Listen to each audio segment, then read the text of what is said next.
Professor, para começar, eu gostaria que o senhor explicasse ao nosso público, né, de forma clara, o que é uma ação declaratória de constitucionalidade, né, que é a chamada de ADC.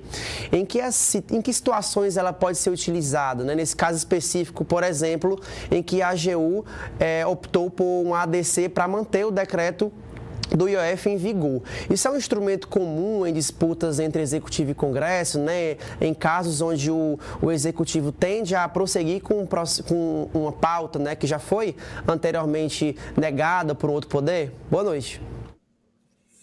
Boa noite, Felipe. Boa noite aos telespectadores do Povo News.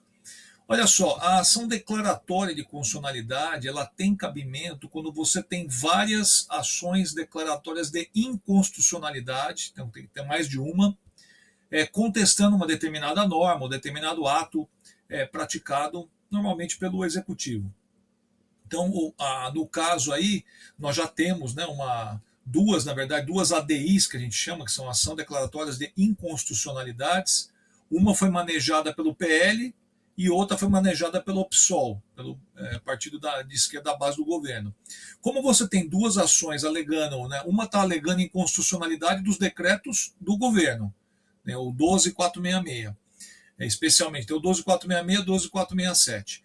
Então, a do PL alega a inconstitucionalidade do decreto presidencial e a do PSOL, ao contrário, alega a inconstitucionalidade do decreto legislativo, que foi emitido pelo Congresso Nacional.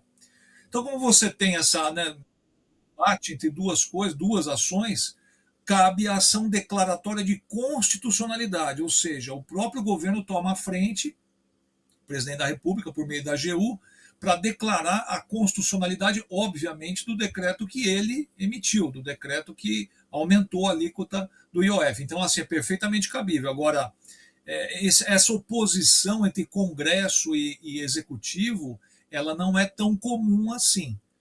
Vários são os que podem entrar, tanto com a ADI quanto a ADC, são os mesmos legitimados, como a gente chama em direito. Está lá no artigo 103 da Constituição.